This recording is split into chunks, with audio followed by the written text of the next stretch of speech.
우리 모두는 이 땅에 태어납니다. 그리고 우리 모두는 각자에게 주어진 현실 상황에 맞춰서 또 부지런히 살아갑니다. 그러다 보면 좋은 일을 겪을 때도 있고 원치 않지만 슬픈 일, 안 좋은 일을 겪기도 합니다. 그리고 우리 모두는 최종적으로 죽음이라는 것을 맞이합니다. 우리 중 어느 누구도 이 세 가지 삶의 원리에서 벗어날 수 있는 사람은 없습니다. 그렇습니다. 우리 모두는 바로 이 세 가지 삶의 원리 아래 살아갑니다. 태어나는 것, 살아가는 것, 그리고 죽는 것.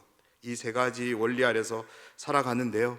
그런데 이 세 가지 원리를 우리가 가만히 들여다보면 우리가 선택할 수 있는 게 있고 우리가 선택할 수 없는 게 있는 것 같아요. 그렇다면 우리가 선택할 수 있는 것은 무엇이고 우리가 선택할 수 없는 것은 무엇일까요? 먼저 우리가 선택할 수 없는 것을 생각해 보면 태어나는 것은 우리의 선택에 달려있지 않은 것 같습니다. 여기 계신 분들 중에 본인 스스로가 부모를 결정하고 태어난 날, 시를 결정해서 태어난 분은 아무도 안 계실 것입니다.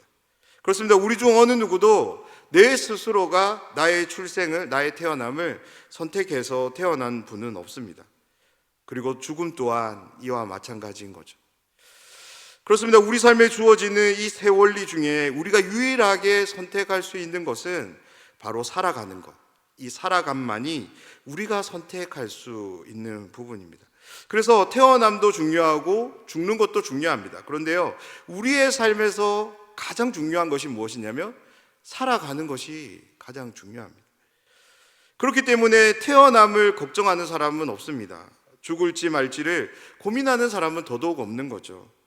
오직 우리는 우리에게 주어진 이 삶이 너무나도 소중하기에 어떻게 살 것인가를 두고 걱정도 하고 고민도 하는 것이죠. 왜냐하면 이것만이 우리가 유일하게 선택할 수 있는 것이기 때문입니다. 그렇다면 살아감에 있어서 우리가 가장 중요하게 생각해야 될 것이 무엇일까요? 특별히 하나님을 사랑하며 섬기며 믿고 살아가는 신자들의 삶에 있어서 가장 중요한 원리는 무엇일까요?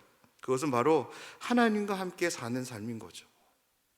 사랑하는 여러분, 그렇지 않습니까? 하나님과 함께하는 삶보다 신자의 삶에서 더 중요한 것이 무엇이 있을까요? 우리의 삶에 여러 많은 것들이 부족해서 때로는 불편을 겪어야 되는 그런 상황이 있을 수 있습니다. 그런데요, 그 상황이 아무리 힘들고 불편하다 할지라도 하나님이 나와 함께 하신다는 마음, 그 믿음이 우리와 함께 하면 어느샌가 이 모든 불편들을 우리는 넉넉히 감당할 힘이 생겨나는 것 같습니다. 그런데 우리의 삶에 이렇다 할 부족함은 없습니다. 그럼에도 불구하고 무언가 허전하고 공허함이 드는 것은 우리의 영혼에 반드시 채워져야 될 요소, 채워지지 않는, 다시 말해서 하나님의 부재로 인해 겪게 되는 그 공허함 때문인 거죠. 그렇습니다. 신자의 삶에 있어서 하나님과 함께하는 이 삶은 너무나도, 아니 가장 중요한 삶의 원리입니다. 오늘 우리는 유다의 10번째 왕이었던 우시야 왕에 대한 말씀을 함께 살펴보려고 합니다. 이 말씀을 통해 하나님과 함께하는 삶, 특별히 저는 지속적으로 하나님과 함께 사는 삶을 위해서 우리에게 필요한 것이 무엇인지를, 그리고 궁극적으로 그것을 가지고 어떻게 살아가야 되는지를 깊이 깨닫고 하나님께 은혜를 구하며 기도하는 이 시간이 되기를 간절히 소원합니다. 먼저 우시야 왕에 대한 전반적인 내용을 좀 소개하면, 우시야 왕에 대한 소개는요, 열왕기 말씀과 역대기 말씀 이 두 곳의 성경에서 다 나옵니다. 그런데 조금 특이한 점은 열왕기와 역대기에서 이 우시야 왕의 이름이 다르게 표기된다는 점인 거죠. 역대기 말씀을 보면 이제 우시야라고 기록합니다. 그런데 열왕기 말씀을 보면 아샤라라고 기록을 합니다. 이 두 이름의 의미는 크게 다르지 않습니다. 우시야라는 히브리어 의미는 하나님은 나의 힘입니다 라는 의미예요. 그리고 아샤라라는 이름의 의미는 하나님은 나의 도움입니다 라는 의미입니다. 그렇다면 의미가 별로 다르지 않는데 왜 역대기에서는 우시야로 기록한 데 반해서 열왕기에서는 아샤라라고 기록하고 있는 것일까요? 이것에 대한 이제 가장 두 가지 좋은 학설이 있는데요. 먼저 일반적으로 이제 소개되는 것은 이 우시야와 아샤라 이 두 가지 이름이 일반적인 이름과 왕자에 사용되는 이름이 있다라는 학설입니다. 예를 들어 보겠습니다. 우리가 너무나도 존경하는 위대하다고 생각하는 그 세종대왕을 우리가 한번 생각해 보면 세종은 본명이 아닌 거죠. 세종은 조선 왕조의 그 왕위를 계승해 가는 왕자의 이름인 것입니다. 그렇다면 세종의 본명은 무엇일까요? 이도인 거죠. 바로 우시야와 아샤라가 이렇게 사용되었다라는 거죠. 학자들의 말에 따르면 이제 아샤라가 일반적인 이름이었고 우시야가 왕자에 사용된 이름이라고 이렇게 연구로 밝혀냅니다. 그렇게 보는 이유는 이제 역대기 기록 때문인데요. 역대기를 기록한 저자는 이제 아담을 시작으로 한 이스라엘의 모든 역사를 담아냈는데 특이한 점은 이제 분명한 의도를 가지고 역대기 기자는 이 역대기 상하를 기록한다는 것입니다. 그것이 무엇이냐면 어떤 의도냐면 아담을 통해 하나님이 이루시는 구원 언약, 그 언약이 누구를 통해서 계속적으로 전수해 가는가를 보여주기 위해서 이 역대기 기자는 이 말씀을 기록하고 있다는 거죠. 그래서 열왕기 말씀을 우리가 보면 이스라엘 왕들의 이름도 나오면서 이제 유다 왕들의 이름이 나오는데 역대기 말씀을 보면 오로지 남왕국 유다의 왕들만 소개되는 것을 보고 있습니다. 왜냐하면 하나님의 구원이 남왕국 유다, 더 구체적으로 말하자면 다윗의 혈통으로 이어지는 남왕국 유다의 왕을 통해서 이제 하나님께서 구원 역사를 펼쳐 가시기 때문입니다. 구원 언약을 신학적으로 집필하는 역대기서는 그래서 아샤라라는 이름이 아닌 이제 왕자의 이름을 의미하는 이제 우시야라고 이제 기록하고 있는 거죠. 또 한 가지는 이제 이 단어의 모양 때문에 생기는 이제 명명인데요. 제가 그림을 하나 준비했습니다.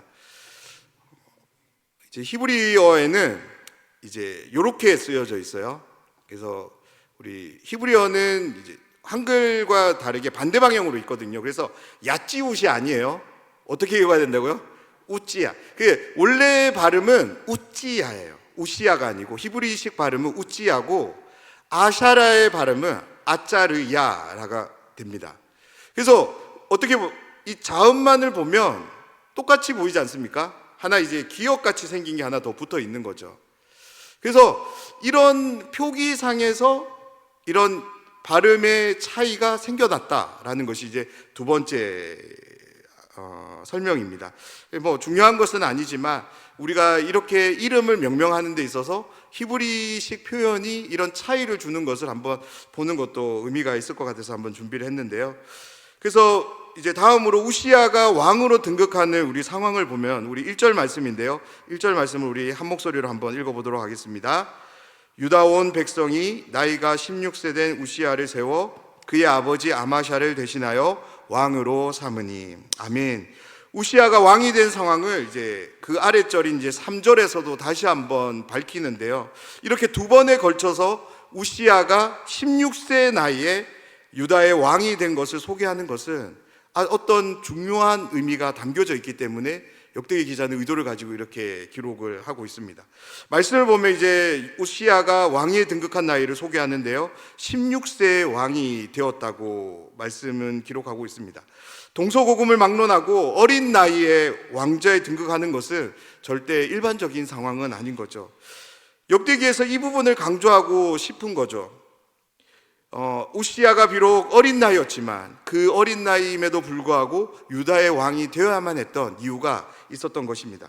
다시 말해서 우시야가 16세였던 그 당시 남유다 왕국은 아마샤 왕이 다스리던 때였습니다. 아마샤에 대한 말씀은 지난 시간에 우리 남동규 목사님께서 잘 전해 주셨으리라 생각되는데요. 이때 무슨 일이 벌어지냐면 역대기 말씀을 보면 이 아마샤 왕이 이제 전쟁을 펼쳤는데 실패해서 북이스라엘에 잡혀가게 돼요. 그리고 다시 이제 남유다로 이제 돌아오게 되는데 그때 돌아왔을 때 이 아마샤가 어떤 행동을 하냐면 여호와를 버렸다라고 기록을 합니다. 그런 행동에 대해서 예루살렘에서 이제 반역이 일어났고 그 반역의 무리가 아마샤를 죽이게 되는 거죠. 그런데 이 반역은 이제 단순한 반역이 아닌 것을 우리가 한 번 더 기억할 필요가 있습니다. 뭐냐면 아마샤가 하나님을 버린 것, 그것을 역대기 기자가 분명하게 알려주기 위해서 이 상황을 기록하고 있다라는 거죠. 다시 말해서 아마샤가 죽은 후에 16살 된 우시야가 유다의 왕으로 올라가야 되는 그 상황은 왕이 없는 남유다 왕국의 불안한 정세를 보여주고 있는 동시에 비록 어린 나이지만 그가 남유다를 아마샤보다 더 잘 이끌 수 있다라는 그 기대와 소망을 또한 함께 보여주는 말씀입니다. 그렇습니다. 한 나라의 왕이 갑작스럽게, 그것도 반역의 무리에 의해서 죽임을 당합니다.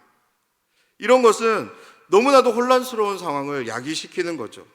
역대기 기자는 이 혼란스러운 상황을 바로 16세의 왕제에 오르는 이 상황으로 우리에게 소개하고 있습니다. 역대기에 소개되는 우시야 왕에 대한 말씀은 이제 우리가 1절에서 15절까지만 읽었지만 23절까지 읽어보면 극명한 대조를 보이는데요, 하나님을 찾았을 때 누렸던 형통함의 어떤 긍정적인 상황과 교만을 통한 몰락되는 부정적인 상황, 이 두 가지 상황으로 극명하게 나뉘어집니다.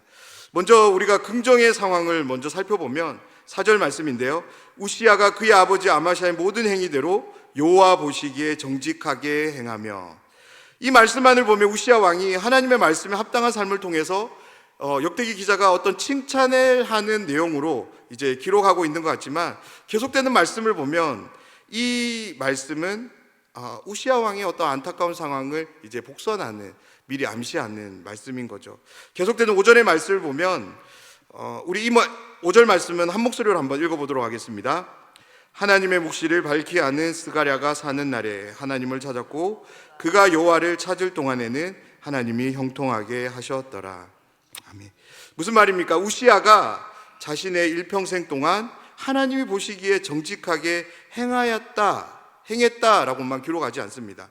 무엇을 덧붙이냐면 스가랴 선지자가 사는 동안에만 하나님을 찾았다라고 기록하고 있는 거죠.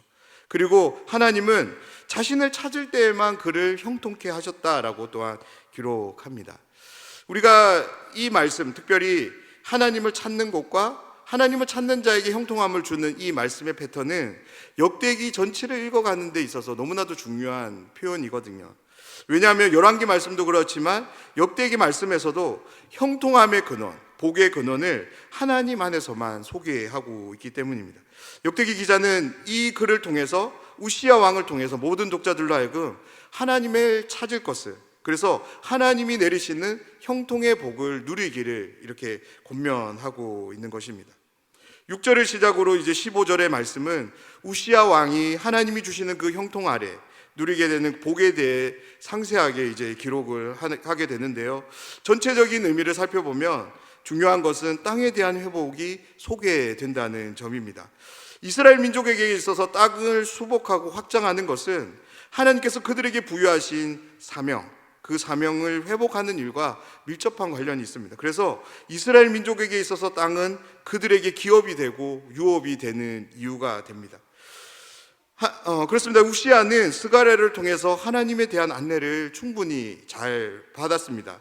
그의 도움을 통해서 하나님을 찾게 되었고요, 그 결과로 하나님은 그에게 형통을 베푸셨습니다. 하나님이 주신 그 복을 통해서 우시야는 왕으로서 감당해야 될 가장 영광스러운 대업을 이루는데요, 바로 영토 회복과 영토 확장이라는 그 대업을 이루게 되는 거죠. 15절 말씀 보면 마지막 부분에 이렇게 표현합니다. 그의 이름이 멀리 퍼짐은 기이한 도우심을 얻어 강성하여 짐이었더라. 아멘. 이렇게 내용이 이제 우시야 왕의 이제 긍정적인 면이 이제 마무리됩니다.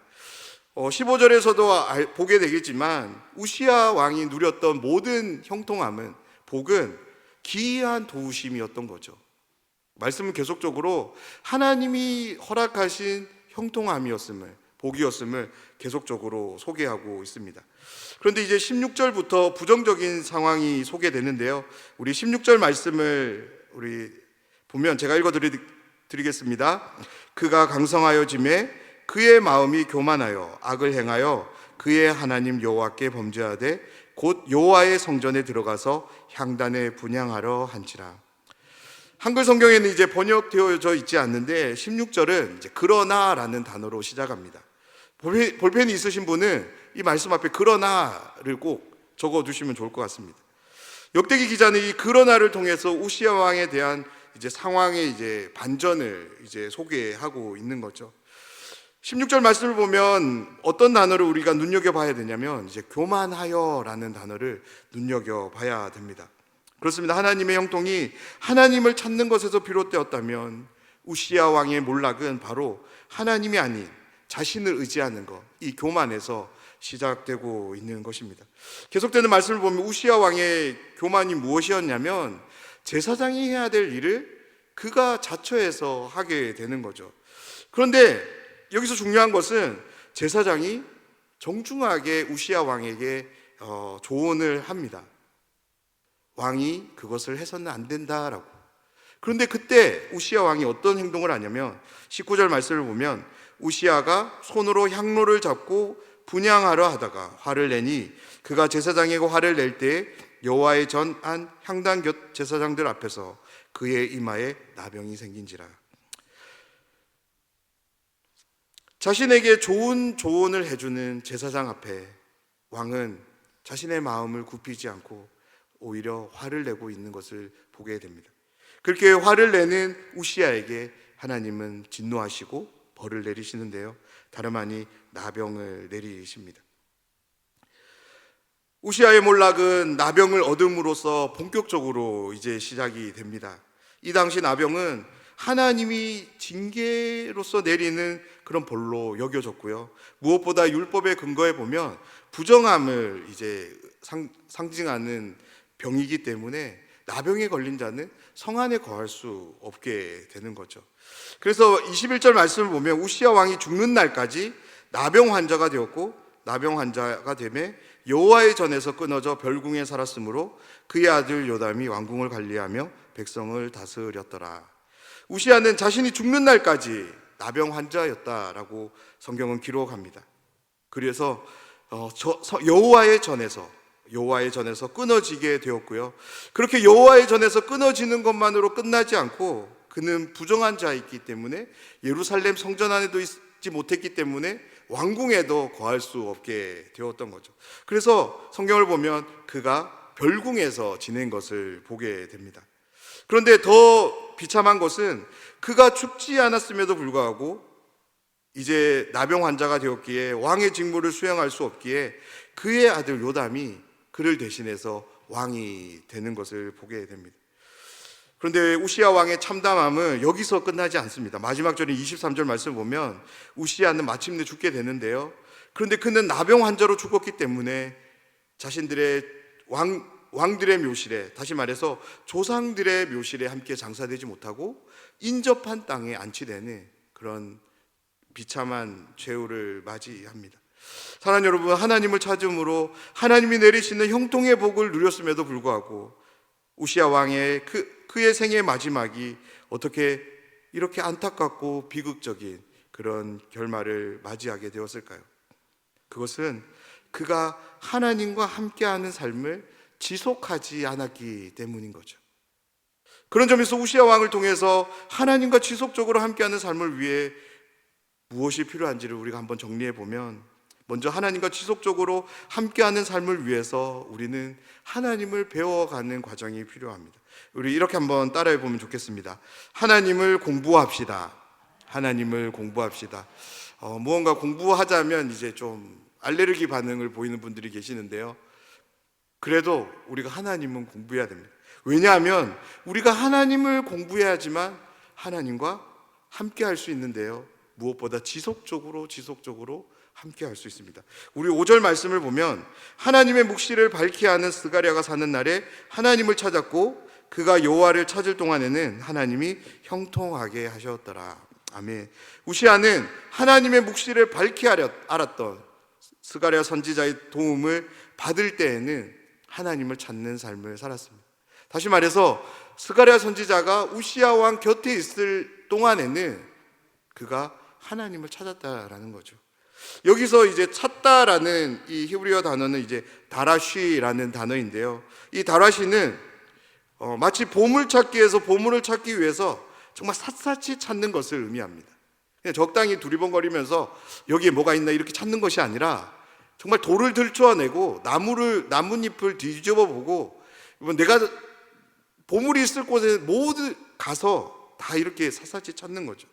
또한 어떤 공부함에 있어서 그 공부가 제공하는 개념을 정확하게 파악하기 위해서 한자 한자 연구하는 것을 또한 의미합니다.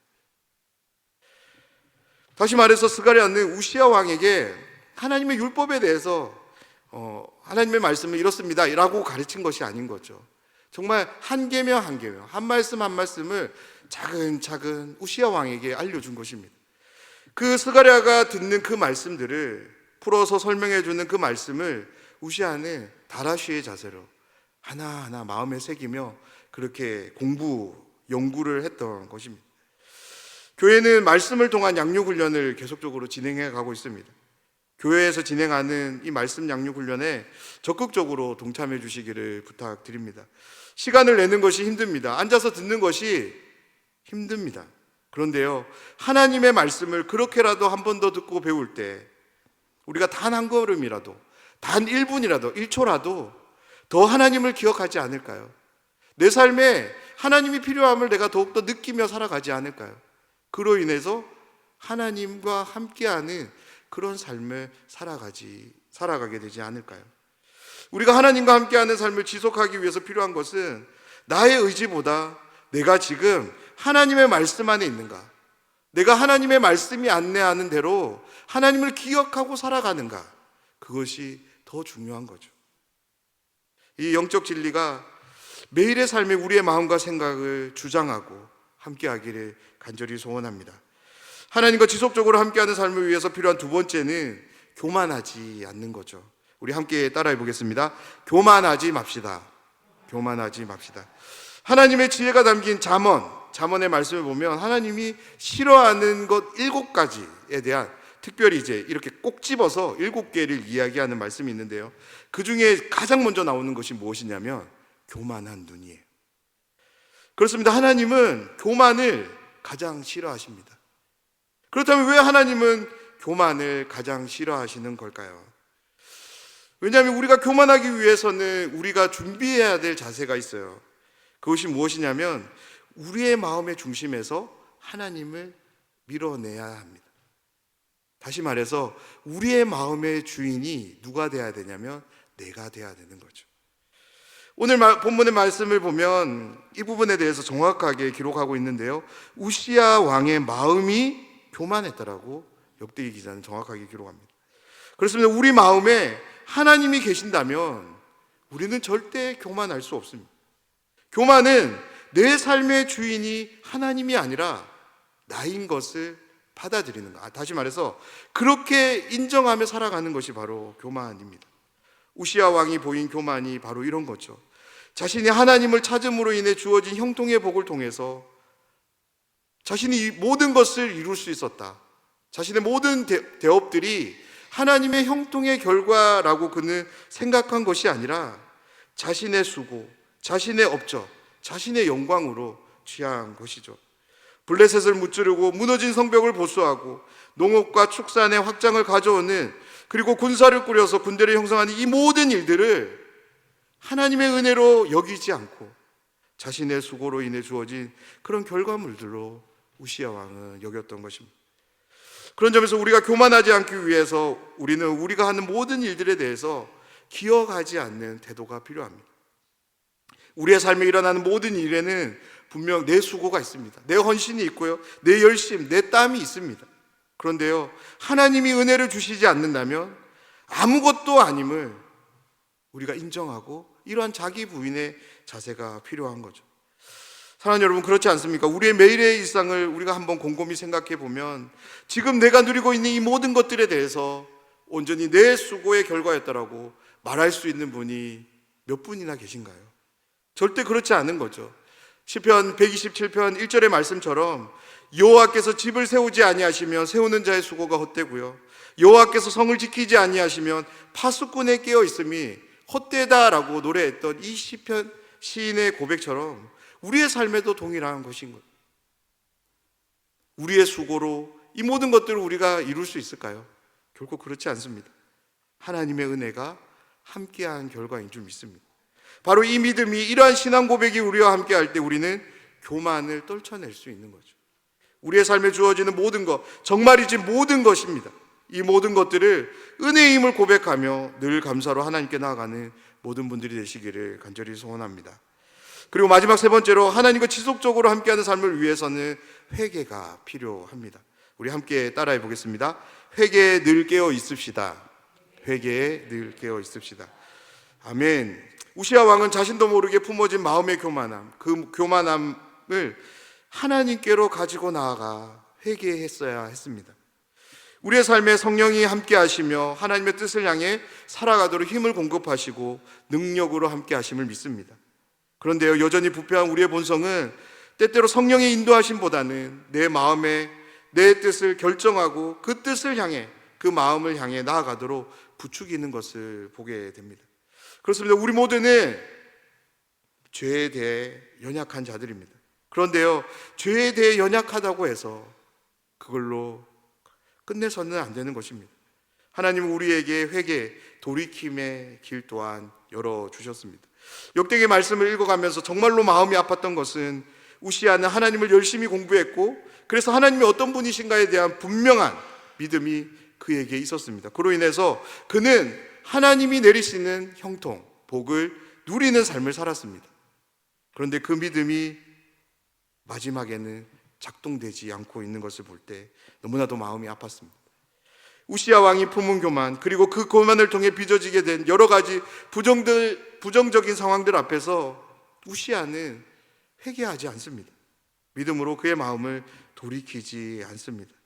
이 말씀을 묵상하면서 하나님의 인내와 인간의 불신앙에 대해 다시금 생각해 봤습니다. 하나님은 계속적으로 우시아의 마음에 회개의 마음을 불어넣어 주시고 돌이킬 수 있는 여러 상황들을 허락하셨습니다. 가장 대표적으로 제사장 아샤라를 통해서 하나님 그 일을 행하셨습니다.